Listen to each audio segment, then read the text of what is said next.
ನಮಸ್ಕಾರ ವೀಕ್ಷಕರೇ. ಇವತ್ತು ಸಚಿವ ನಾಗೇಂದ್ರ ಅವರ ರಾಜೀನಾಮೆ ಒಂದು ಮಹತ್ವದ ತಿರುವನ್ನ ಪಡ್ಕೊಳ್ಳುತ್ತೆ ಅಂತ ಎಲ್ಲರೂ ನಿರೀಕ್ಷೆಯಲ್ಲಿದ್ದಾರೆ. ಅಂದ್ರೆ ಅವರು ರಾಜೀನಾಮೆ ಕೊಡ್ತಾರೆ ಅನ್ನುವ ನಿರೀಕ್ಷೆಯಲ್ಲಿದ್ದಾರೆ. ಇದನ್ನ ನಾನು ರಾಜಕೀಯ ಬೆಳವಣಿಗೆಯ ಬಗ್ಗೆ ವಿಶ್ಲೇಷಣೆ ಮಾಡೋದ್ರ ಬದಲು ಈ ಒಂದು ಸಂದರ್ಭ ನಮ್ಮ ಮುಂದೆ ಇಟ್ಟಿರುವ ಪ್ರಶ್ನೆ ಬಗ್ಗೆ ಮಾತನಾಡೋದಕ್ಕೆ ಇಷ್ಟಪಡ್ತೀನಿ. ಹೌದು, ಇದು ಕನ್ನಡ ಧ್ವನಿ. ನಾನು ಶೀಲಾ ಭಟ್. ನಾನಿಲ್ಲಿ ಪ್ರಶ್ನೆಗಳನ್ನ ಮಾತ್ರ ಕೇಳೋದಿಲ್ಲ, ಉತ್ತರಗಳನ್ನ ಹುಡುಕುವ ಯತ್ನ ಕೂಡ ಮಾಡ್ತೀನಿ. ಅದೇ ವೇಳೆ ಬದುಕು, ವ್ಯವಸ್ಥೆ, ಸಮಾಜ, ವ್ಯಕ್ತಿ ಇವುಗಳ ಬಗ್ಗೆ ಅರ್ಥ ಮಾಡ್ಕೊಳ್ತಾ ಸಾಕ್ತೀವಿ ಈ ಪಯಣದಲ್ಲಿ. ರಾಜಕಾರಣಿಗಳಿಗೆ ಮೌಲ್ಯ ಮುಖ್ಯ ಆಗ್ಬೇಕಾ, ಕುರ್ಚಿ ಮುಖ್ಯ ಆಗ್ಬೇಕಾ? ಇವತ್ತು ಒಂದು ಗಂಭೀರವಾದ ಪ್ರಶ್ನೆ ಮುಂದೆ ನಾವು ನಿಂತ್ಕೊಂಡಿದ್ದೀವಿ. ಯಾಕೊತ್ತಾ, ಒಬ್ಬ ವ್ಯಕ್ತಿ ತನ್ನ ಸಮುದಾಯದ ಜನರಿಗಾಗಿ ಮೀಸಲಿಟ್ಟಂತಹ ಹಣವನ್ನ ಅಕ್ರಮ ವರ್ಗಾವಣೆ ಮಾಡಿದ ಆರೋಪವನ್ನ ಹೊತ್ತಾಗ ಅದ್ರ ಬಗ್ಗೆ ತನಿಖೆ ಆಗಲೇಬೇಕು. ಆ ತನಿಖೆ ಆಗುವಾಗ ಯಾವುದೇ ರೀತಿಯ ಹಸ್ತಕ್ಷೇಪ ಆಗದ ಹಾಗೆ ನೋಡ್ಕೊಳ್ತಾ ನೈತಿಕ ಜವಾಬ್ದಾರಿಯನ್ನ ಹೊತ್ತು ತನ್ನ ಸ್ಥಾನಕ್ಕೆ ರಾಜೀನಾಮೆ ಕೊಡುವಂಥದ್ದು ಮೌಲ್ಯ. ಅದೇ ವೇಳೆಗೆ ತನ್ನ ಸಮುದಾಯವನ್ನ ನಾನು ಬಲವಾಗಿ ಪ್ರತಿಪಾದಿಸ್ತಿದ್ದೀನಿ, ಹಾಗೆ ತನ್ನ ಸಮುದಾಯದ ಜನರ ಬಲ ಇದೆ ಅನ್ನುವ ಕಾರಣಕ್ಕೆ ಕುರ್ಚಿಯನ್ನ ಅಥವಾ ಅಧಿಕಾರವನ್ನ ಪ್ರತಿಪಾದಿಸೋದು ಇನ್ನೊಂದು ಕಡೆ. ಇವುಗಳೆರಡರ ಮಧ್ಯೆ ನಮ್ಮ ಮತದಾರರಿಗಿರಲಿ, ನಾಗರಿಕರಾಗಿ ನಮಗಿರಲಿ, ಯಾವುದು ಮುಖ್ಯ ಆಗಬೇಕು? ಈಗ ನಾವು ನೋಡೋದು ವಿರೋಧ ಪಕ್ಷಗಳ ಕಡೆ. ವಿರೋಧ ಪಕ್ಷಗಳು ಕಂಟಿನ್ಯೂಸ್ ಆಗಿ ಒತ್ತಾಯ ಮಾಡ್ತಾನೆ ಇದ್ದಾವೆ, ನೈತಿಕ ಜವಾಬ್ದಾರಿ ಹೊತ್ತು ರಾಜೀನಾಮೆ ಕೊಡಬೇಕು. ಅದೇ ವೇಳೆಗೆ ಮುಖ್ಯಮಂತ್ರಿ ಡಿ.ಕೆ. ಶಿವಕುಮಾರ್ ಅವರು ಪ್ರತಿಪಾದಿಸ್ತಾ ಇದ್ದಾರೆ, ಯಾರಿಗೆ ಆ ಥರ ಒಂದು ಆಪಾದನೆ ಇಲ್ಲ, ಹಾಗಾಗಿ ಆಪಾದನೆ ಇದ್ರೂ ಏನು ಪರವಾಗಿಲ್ಲ, ತನಿಖೆಯಿಂದ ಸಾಬೀತಾಗಬೇಕು. ಈ ಥರ ನಾಗೇಂದ್ರ ಅವರ ಪರವಾಗಿ ಮಾತನಾಡ್ತಾ ಇದ್ದಾರೆ. ಹಾಗಿದ್ದಾಗ ಇಲ್ಲಿ ಒಂದು ಪ್ರಶ್ನೆ ಬರುತ್ತೆ, ವಿರೋಧ ಪಕ್ಷದಲ್ಲಿ ಇರೋರೆಲ್ಲರೂ ಒಳ್ಳೆಯವರ? ಅವರಿಗೆಲ್ಲರಿಗೂ ಪ್ರಶ್ನೆ ಮಾಡುವ ನೈತಿಕತೆ ಇದೆಯಾ? ಅದೇ ವೇಳೆಗೆ ಮುಖ್ಯಮಂತ್ರಿ ಡಿ.ಕೆ. ಶಿವಕುಮಾರ್ ಅವರು ಏನು ಹೇಳ್ತಿದ್ದಾರೆ, ಅದರಲ್ಲೇನಾದರೂ ಹುರುಳಿದೆಯಾ? ಅದರಲ್ಲೇನಾದರೂ ಮಹತ್ವದ ವಿಷಯ ಇದೆಯಾ?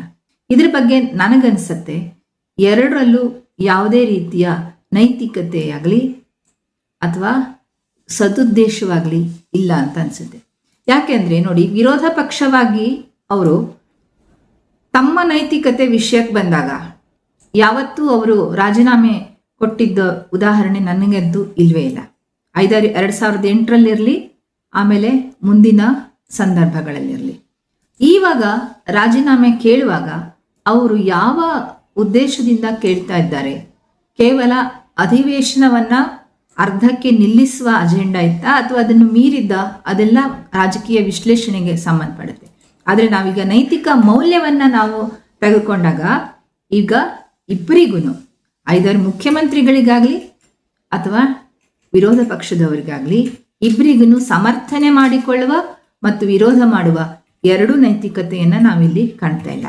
ಹಾಗಿದ್ದಾಗ ಇಲ್ಲಿ ಮತ್ತೆ ಅದೇ ಪ್ರಶ್ನೆ ಬರುತ್ತೆ, ಕುರ್ಚಿ ಮುಖ್ಯನಾ, ನೈತಿಕತೆ ಮುಖ್ಯನಾ ಅಂತ. ಇವಾಗ ರಾಜಕೀಯ ಅನ್ನೋದು ಕೇವಲ ಮತದಾರರ ಹಿತಾಸಕ್ತಿಯಾಗಿಲ್ಲ.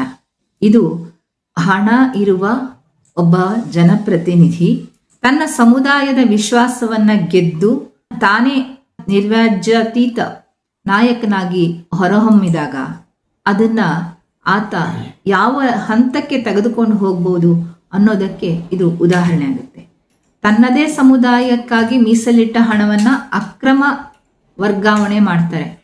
2024 ಜೂನ್ 5ರಲ್ಲಿ ಆ ತನಿಖೆಗೋಸ್ಕರ ಆಪಾದನೆ ಬಂದಾಗ ರಾಜೀನಾಮೆ ಕೊಡ್ತಾರೆ.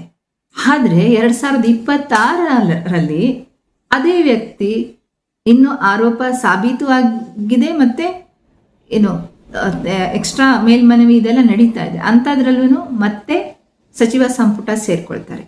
ಸಚಿವ ಸಂಪುಟದಿಂದ ಹೊರಗೆ ಬರೋದಕ್ಕೆ ತನ್ನ ನಾಯಕತ್ವದ ಸಮುದಾಯದ ಬೆಂಬಲ ಇದೆ ಅನ್ನೋದನ್ನ ಮುಂದಿಟ್ಟು ಒಳಗಡೆ ಸೇರ್ಕೊಳ್ತಾರೆ. ಈ ರೀತಿ ಇದ್ದಾಗ ಇಲ್ಲಿ ನಾವು ನಾಗರಿಕರಾಗಿ ಪ್ರಶ್ನೆ ಮಾಡ್ಕೋಬೇಕಾಗತ್ತೆ, ನಮಗೆ ಯಾವುದು ಮುಖ್ಯ?